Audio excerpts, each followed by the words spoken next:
بسم اللہ الرحمن الرحیم۔ آج میں آپ کو بسم اللہ کی برکت کا ایک واقعہ سناؤں گی۔ کہا جاتا ہے کہ کسی علاقے میں قحط سالی پیدا ہو گئی۔ اس قحط سالی کی لپیٹ میں نہ صرف انسان بلکہ چرند و پرند سب اس کا شکار ہو گئے۔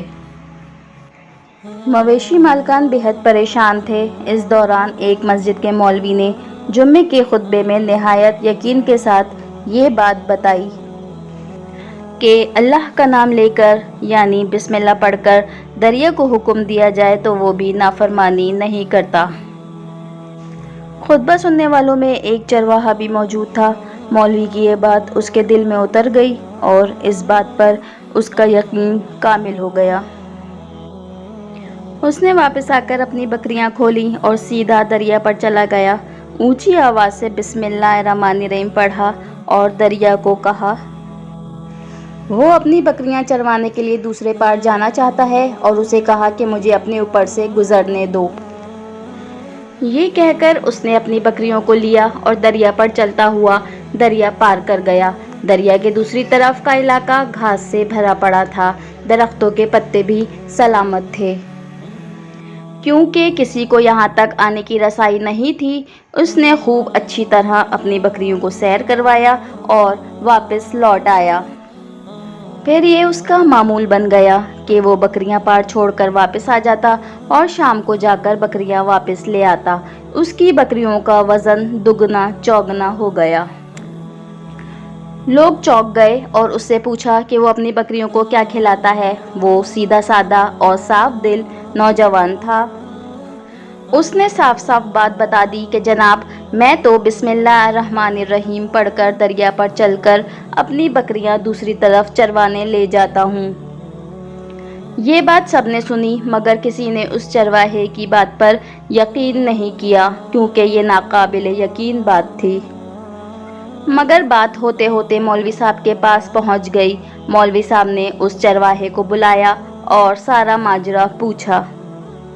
اس چرواہے نے مولوی صاحب کو ہی حوالہ بنا لیا کہ مولوی صاحب، میں تو آپ کا شکریہ ادا کرنے والا تھا۔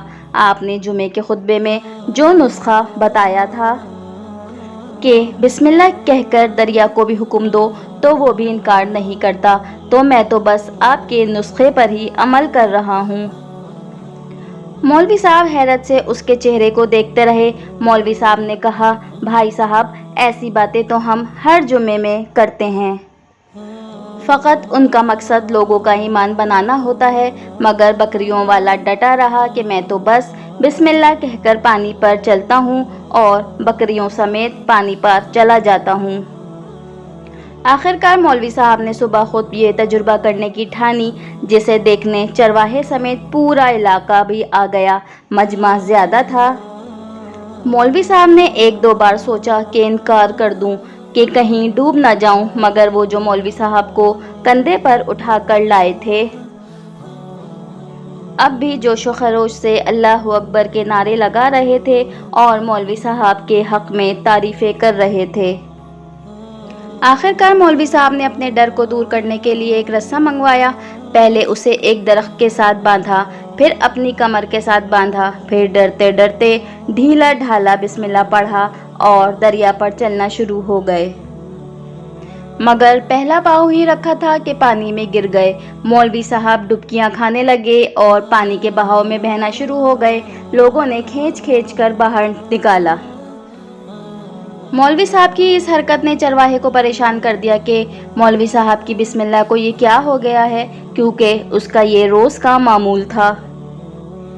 اس کے اپنے یقین میں کوئی فرق نہ آیا۔ اس نے بسم اللہ کہہ کر بکریوں کو پانی کی طرف اشارہ کیا اور خود ان کے پیچھے چلتا ہوا پار چھوڑ کر واپس بھی آ گیا۔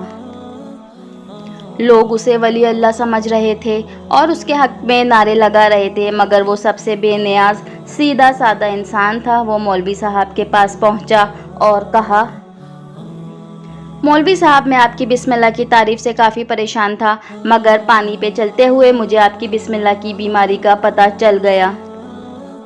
اس چرواہے نے درخت سے بندھی رسی کی طرف اشارہ کیا اور کہا، مولوی صاحب، یہ ہے آپ کی بسم اللہ کی بیماری۔ آپ کی بسم اللہ کی برکت کو یہ رسہ کھا گیا۔ آپ کو اللہ اور بسم اللہ سے زیادہ اس رسے پر بھروسہ تھا، لہٰذا اللہ نے بھی آپ کو رسی کے حوالے کر دیا۔ پھر کہنے لگا، مولوی صاحب آپ بھی کمال کرتے ہو، میں نے آپ کے منہ سے سنا اور یقین کر لیا، اور میرے اللہ نے میرے یقین کی لاج رکھ لی۔ مگر آپ نے اللہ کا کلام سنا مگر یقین نہیں کیا، لہٰذا آپ کو اللہ نے رسوا کر دیا۔ یہی کچھ ہمارا حال ہے، ہماری نمازوں اور دعاؤں کا حال بھی یقین سے خالی ہے۔ اگر آپ کو میری ویڈیو پسند آئی ہو تو میرے چینل کو لائک، شیئر اور سبسکرائب ضرور کیجیے گا۔ جزاک اللہ۔